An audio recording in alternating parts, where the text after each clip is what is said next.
The fastest way to absorb news is a revolutionary app called Newsreels. I use it all the time to quickly catch up on news by scrolling through the Reels page, similar to an Instagram feed.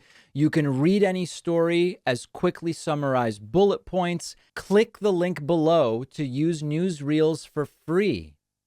All right, I'm going to play for you just a little bit of another one of these bogus interviews with employees from Facebook. We've now had one or two of these every single day. The backstory, of course, is that we had these whistleblower documents leaked. We now actually learned the identity, Frances Haugen, of the whistleblower on 60 Minutes Sunday, testified on Monday or Tuesday of this week. And Facebook has been falling all over itself to respond to the different claims, including, sort of most importantly, we could say, that they know Facebook and or Instagram aren't so good for a lot of people's mental health, and that a lot of the things that do most well on the platforms are disinformation and things that are bad for body image and so on and so forth. And they still allow the algorithm, at minimum, if not encourage the algorithm, to surface those things because it generates clicks and it generates engagement, keeps people on the platform, and generates ad revenue as a result. So we had an interview on NPR earlier in the week with one guy who seemed completely unprepared. We had an interview from CNN on yesterday's show with a woman who was sort of like denying every claim that was being made, even though they were really non-denial denials. They were very squishy denials. Now I have video here of Facebook's global head of security, Antigone Davis. That name brings me back to junior English.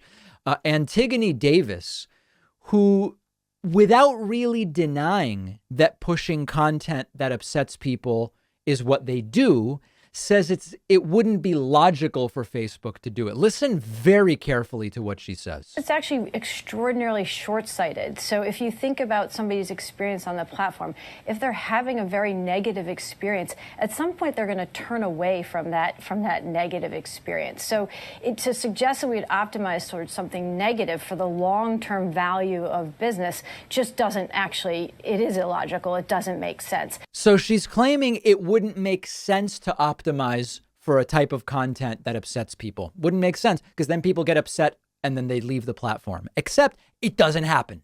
It doesn't happen partially because people are sort of addicted to these platforms and you can endlessly scroll and see what's the next thing. Do I have notifications? Did someone send me a message? Partially because there's a sort of like a slot machine effect where you might scroll and see something cool or not. And so the variable reward system works to keep people scrolling. And a lot of people might feel like crap, but not realize it's because of browsing social media, comparing yourself to others and whatever else the case may be. So she, first of all, doesn't really deny it. She just says it would be illogical. It ignores the fact that this is a business model. I mean, like, think about tobacco.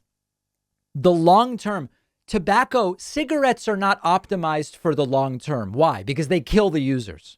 Okay. But in the short term, particularly because nicotine is addictive, you generate a ton of money. So the idea that it's not a logical business model to do something that in the long term hurts your customers, idiotic, absolutely idiotic. And the denial is a very, very soft and squishy denial, as I like to call it. Now, in the midst of all this, remember, Facebook also had an outage on Monday. Facebook has now told the story of why they say the outage took place. The outage was the longest stretch of downtime for Facebook since 2008. To all the people and businesses around the world who depend on us, we're sorry, said Facebook. Facebook shares were down 5% Monday, up 1% Tuesday.